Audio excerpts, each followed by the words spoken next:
Bismillahirrahmanirrahim. Teman-teman yang dirahmati Allah Subhanahu wa taala, kita lanjutkan tentang masalah sabar.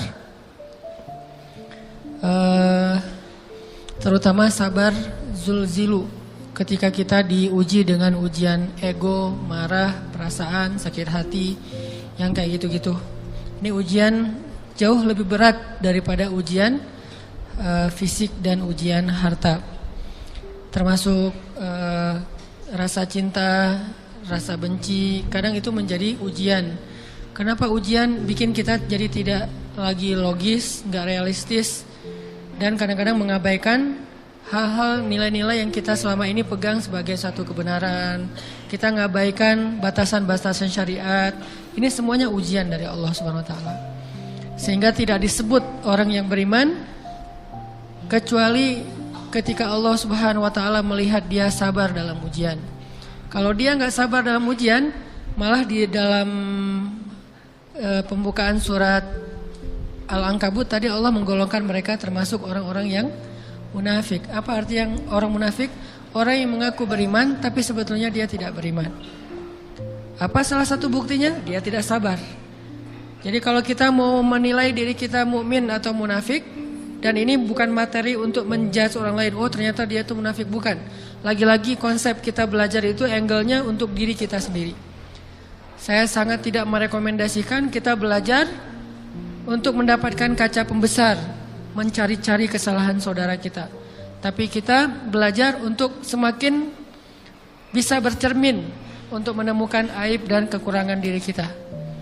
Jadi semakin kita tahu ilmu agama, semakin kita tahu ayat dan hadis, semakin kita punya cerminan untuk menilai diri kita dan memperbaiki diri kita. Bukan nyari kaca pembesar untuk memperjelas aib-aib dan kesalahan orang lain.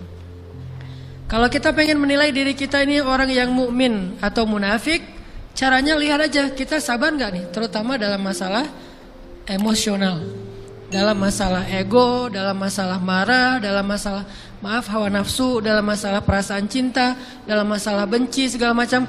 Masih bisa nggak kita adil bahkan kepada orang yang kita benci? Adil kepada orang yang kita benci, adil kepada musuh sekalipun. Bahwa jangan sampai kita gara-gara gak suka kepada seseorang, kita berlaku zalim kepada dia. Jangan. Ini berarti kita harus melawan ego kita sendiri. Ego untuk memaafkan orang lain, ego untuk bisa melupakan kesalahan orang lain, ego untuk bisa berlapang dada dengan hal-hal yang gak nyaman daripada orang lain. Ini adalah ujian yang paling berat. Di situ kita bisa lihat kita nih mukmin atau munafik. Kalau nggak pernah sabar sama sekali dalam masalah ego, dalam masalah emosional, berarti jangan-jangan kita tergolong di antara orang-orang yang kata Allah, wa ma hum bimu'minin, mereka bukan orang yang beriman. Kata Allah di surat Al-Ankabut, mereka itu adalah wala ya'lamannallahul munafiqin, orang-orang yang munafik, nauzubillah min dzalik. Kalau kita merasa pernah sabar terhadap emosi kita, sekarang kita lihat sesering apa kita sabar terhadap emosi kita. Maka derajat seorang mukmin tergantung tingkat kesabarannya. Ada yang orang sabar hanya kalau disakiti dengan satu kata. Ada yang sabar dengan satu kalimat. Ada yang sabar dengan satu paragraf. Ada yang sabar dibully rame-rame juga dia sabar. Berarti lahum darajatun inda rabbihim. Orang beriman juga bertingkat-tingkat. Dan tingkatan itu tergantung tingkat kesabaran kita dalam menghadapi ujian. Salah satunya ujian emosional kita, perasaan kita. Sehingga teman-teman yang dirahmati Allah SWT, salah satu program kita untuk terus mengembangkan diri, program untuk tumbuh, program untuk memperbaiki diri kita di hadapan Allah itu adalah coba kita program dalam sehari aja, terus kita nilai berapa kali kita berhasil ngelewatin ujian emosional. Bukan cuma marah, termasuk cinta, benci, tersinggung, sakit hati, kayak gitu-gitu. Berapa kali kita bisa berhasil melewati itu dalam sehari? Gak usah seminggu, sehari aja. Di jalan, sama temen, di grup WA, di IG, di Twitter, di mana gitu. Coba kita lihat berapa kali kita bisa menahan diri kita dan bersabar. Bukan berarti tidak respon ya, bukan berarti pasif. Kita bisa merespon tapi dengan cara yang elegan. Kita bisa merespon tanpa harus memperlihatkan emosional yang meledak-ledak. Bukan berarti ketika disakiti orang, dihina dan segala macam kita diam aja. Gak selalu kayak gitu. Kadang-kadang kita perlu merespon untuk mengklarifikasi, tabayun kalau kata orang-orang yang dalam ilmu fikih. Kita harus tabayun. Tapi tabayun dengan marah itu beda. Tabayun dengan mencela itu beda. Sehingga kita mencoba menahan diri berpikir, aduh capek kalau gitu. Tapi kan ini bagian dari pembelajaran. Makin terbiasa kayak gitu, terbiasa elegan, maka otomatis jadi nggak terlalu repot lagi. Kan awal-awal bersikap pengen yang bijaksana, yang elegan, yang dewasa, itu kan kadang-kadang harus diusahain ya. Karena belum mengkarakter. Harus mikir dulu gimana ya sikap yang paling dewasa, gimana ya sikap yang paling bijaksana, gimana ya sikap yang paling wise, gimana ya sikap yang paling elegan, masih mikir. Tapi setelah berkali-kali kita latihan, lama-lama itu menjadi spontanitas kita. Dan kalau udah bisa kayak gitu, insya Allah kita sudah mulai meniru nih akhlak Nabi Muhammad SAW. Ini ujian perasaan banget. Kalau tadi saya ngasih contoh diselingkuhin itu sebetulnya cuman bercanda ya. Karena diselingkuhin ini pastinya bukan ujian, tapi musibah. Pengkhianatan ya, tidak ada tempat. Gimana kita ngelawan perasaan kita kalau lagi kayak gitu? Gimana kita ngelawan perasaan kita kalau lagi diuji? Gimana cara kita bersabar? Karena iman dan sabar itu bisa dibilang satu paket. Gak disebut orang beriman kalau gak sabar. Dan insya Allah orang yang sabar itu adalah ciri-ciri orang beriman. Gak mungkin disebut orang beriman kalau gak sabar. Kita pikir memang iman itu hanya ucapan. Kalau iman itu cuma ucapan, inna sholati wa nusuki wa mahyaya wa mamati lillahi rabbil alamin, gampang. Kalau iman itu cuma ucapan, hasbiyallah wa ni'mal wakil, gampang. Kalau iman itu cuma ucapan, la haula wa la quwata illa billah, gampang. Kalau iman itu cuma ucapan iyyaka na'budu wa iyyaka nasta'in, gampang. Tapi Allah mengatakan wa ma hum bimu'minin. Ahasiban nasu ayyutraku ayyaqulu amanna wa hum la yuftanun. Emangnya cukup dengan hanya mengatakan kami telah beriman lalu tidak diuji? Ternyata iman adalah sabar dalam ujian. Jadi nggak mungkin orang disebut beriman sementara dia tidak sabar, sementara dia emosional, sementara dia temperamen, sementara dia orangnya meledak-ledak, sementara dia orangnya mengeluh, sementara dia orangnya berputus asa. Nggak mungkin. Karena ulama mengatakan la tayasu, jangan berputus asa. Fa innal ya's laisa min akhlaqil muslim atau mukmin. Karena sesungguhnya keputusasaan bukan di antara akhlak orang yang beriman. Orang yang beriman itu tidak pernah berputus asa. Serumit apapun masalah kita, kalau kita punya yakin sama Allah bahwa Allah ala kulli syai'in qadir, maka kita pasti akan punya harapan. Kalau kita yakin bahwa Allahu Akbar, sebesar apapun masalah kita, Allah lebih besar daripada masalah kita, kan? Bukankah kita mendengar Allahu Akbar, Allahu Akbar? Ada gitu yang lebih besar daripada Allah? Harusnya kita tidak pernah berdoa kepada Allah sambil mengatakan, ya Allah, saya punya masalah besar. Itu sama aja dengan kita ngeledekin Allah. Sama aja kayak kita datang ke teman kita bilang gini, saya mau pinjam duit.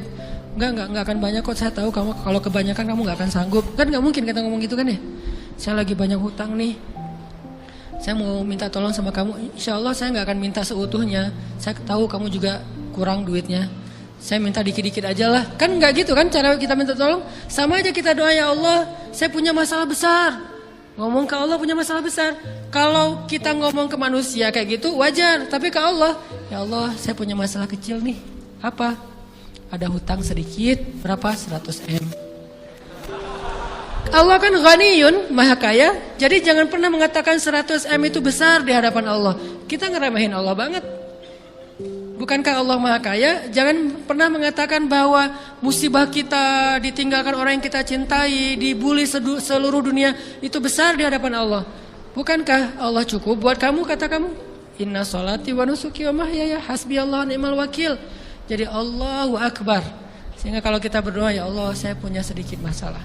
Bukankah Umar pernah mengatakan, ya nafsi, idza daqat alaikid dunya, fala taquli ya rabbi indi hammun kabir, faquli ya hammun indi rabbun kabir.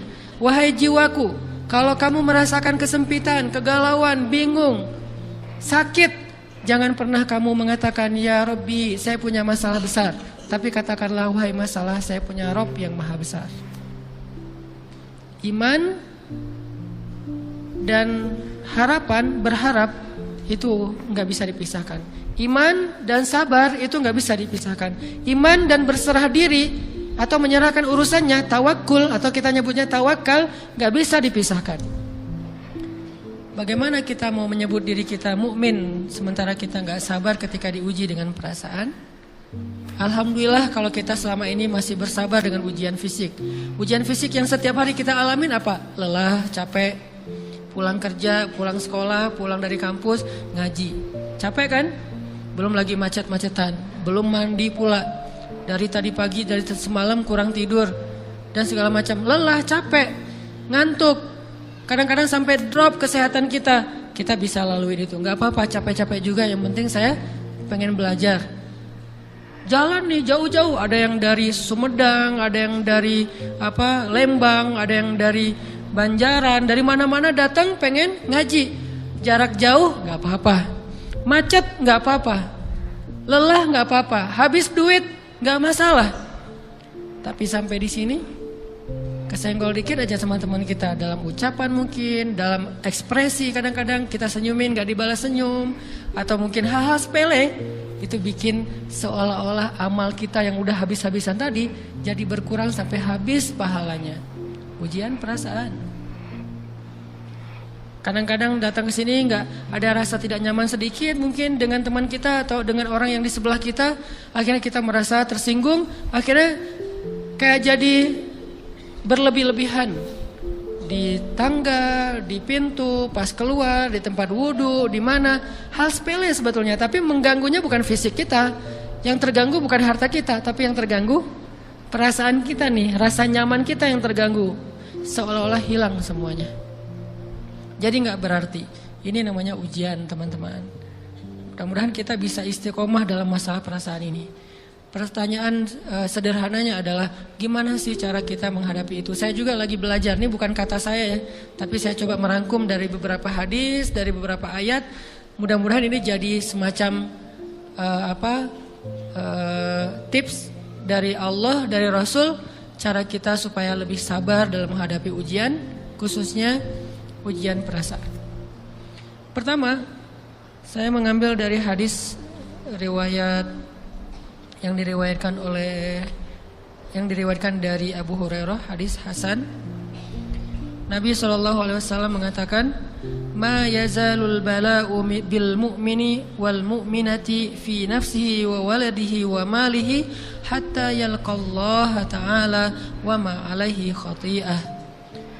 Tidaklah seseorang selesai diuji, baik dia laki-laki, orang yang beriman, atau perempuan yang beriman, baik itu ujiannya terjadi pada dirinya, atau melalui anaknya, atau melalui hartanya, artinya ujian harta, ujian fisik, ujian perasaan, sampai dia bertemu dengan Allah, dan dia tidak punya dosa. Apa maksud dari hadis ini? Ujian itu tidak akan berakhir, kecuali kalau dosa kita sudah habis.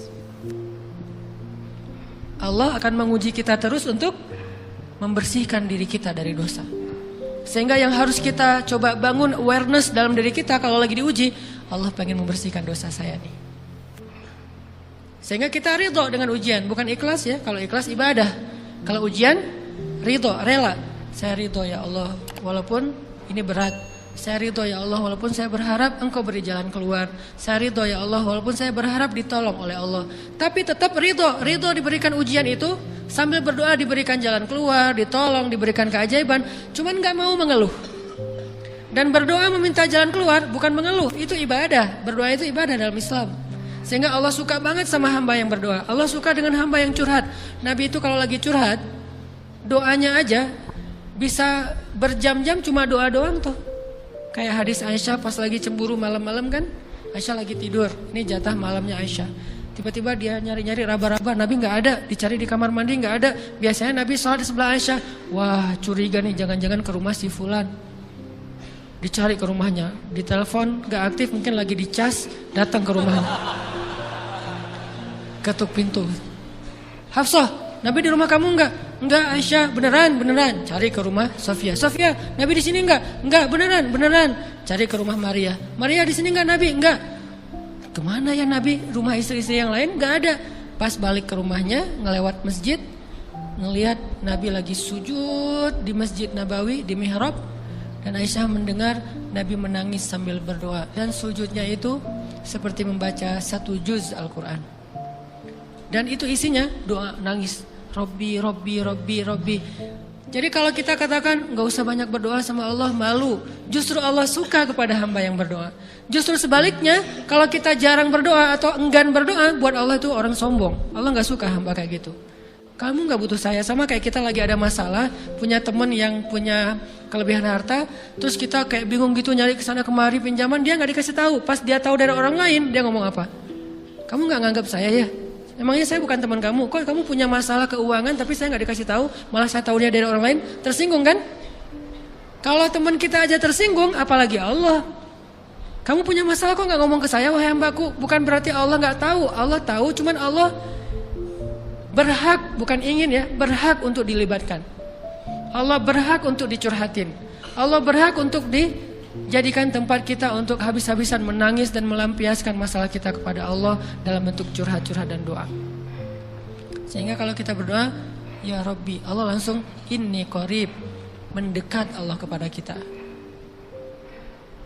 Jadi teman-teman yang dirahmati Allah, kalau kita punya masalah, kita coba bangun awareness, oh Allah pengen membersihkan dosa-dosa saya nih. Terus kita berdoa, ya Allah bantu saya, ya Allah tolonglah saya, istighfar. Saya kadang-kadang ngerasa nih, kalau ada dosa, ada kesalahan, ada kekeliruan yang saya lakukan misalnya gitu, kalau saya nggak kuat istighfarnya, bentar lagi akan diuji sama Allah. Ujinya macam-macam, alhamdulillahnya ujiannya masih ketahan. Pasti diuji sama Allah. Kalau istighfarnya nggak kuat, taubatnya tuh nggak kuat, langsung diuji sama Allah. Dan saya langsung sadar, oh benar berarti yang tadi ini lagi dihapus sama Allah. Perkencang lagi, perkuat lagi istighfar. Kenapa? Karena kalau istighfar kita kuat, berarti kan dosa kita dihapus dengan istighfar ya. Otomatis ujian kita durasinya berkurang. Makin kuat istighfar, makin berkurang. Kalau istighfarnya udah mantap, udah selesai, Allah cabut tuh ujian kita. Diganti dengan kebaikan.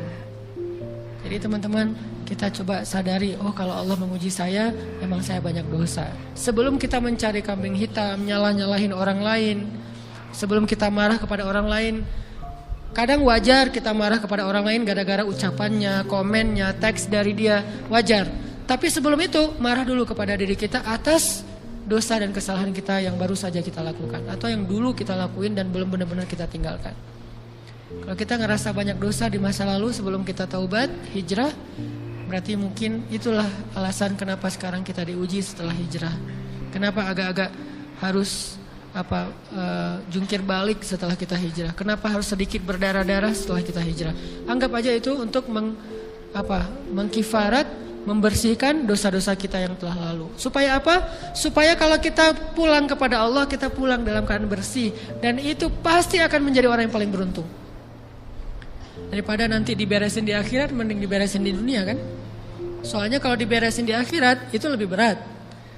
Akhirat itu perlakuannya beda dengan di dunia. Di dunia kalau kita salah akan dibalas oleh Allah. Kalau kita belum taubat, dibalas oleh Allah sama. Tapi di akhirat ukurannya beda.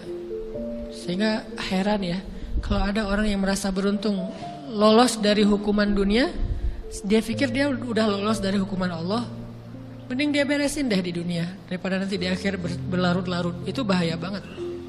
Kalau buat saya pribadi dan saya yakin teman-teman juga kayak gitu, nggak mau ada masalah di akhirat, mending masalah di dunia aja. Tapi masalah di dunia juga kita nggak mau berlarut-larut, pengen cepat dimudahin sama Allah. Caranya istighfar, istighfar, istighfar. Tidaklah Allah memberikan kepada kita ujian kecuali salah satu alasannya pengen menghapuskan dosa. Idza kathurat dzunubul 'abdi wa lam yakun lahu min 'amalin liyukaffiraha fabtalahu Allahu bil hazan liyukaffiraha. Kalau seorang hamba banyak dosa dan dia nggak cukup amal untuk mengkifarat dosa-dosanya, Allah akan menguji dia dengan rasa sedih, dengan rasa kecewa, dengan rasa berat, sakit hati untuk mengkifarat dosa-dosanya. Itu yang kita bangun. Sehingga kalau ada masalah sama orang lain, kita memperbaiki diri dulu. Bukan sibuk dengan kesalahan dia terus-menerus yang gak mau kita maafin. Misalnya ada teman kita nih, jadi clash sama kita. Hal pertama yang kita bangun, astagfirullahaladzim, saya banyak dosa nih. Tapi kan yang salah dia, ya. Tapi mungkin dia nggak akan mengatakan kalimat itu, nggak akan bersikap kayak gitu kalau kita nggak punya dosa. Allah sengaja mengutus dia untuk menguji kita lewat kata-katanya, lewat perilakunya, karena kita punya dosa. Jadi penyebab pertama diuji itu bukan teman kita yang salah, itu penyebab kedua. Memang dia salah dan itu harus kita akui, realistis lah. Dia salah, dia nggak pas, dia nggak bijak, dia apa? Oke. Tapi yang mentakdirkan dia salah kepada kita Allah Subhanahu wa taala. Kenapa Allah takdirkan gitu? Karena kita masih punya banyak dosa. Allah kirim kita ujian, bisa manusia, bisa alam, bisa dalam diri kita sendiri. Itu semuanya adalah cara Allah untuk menguji kita dan membersihkan dosa-dosa kita. Ini yang kita bangun pertama.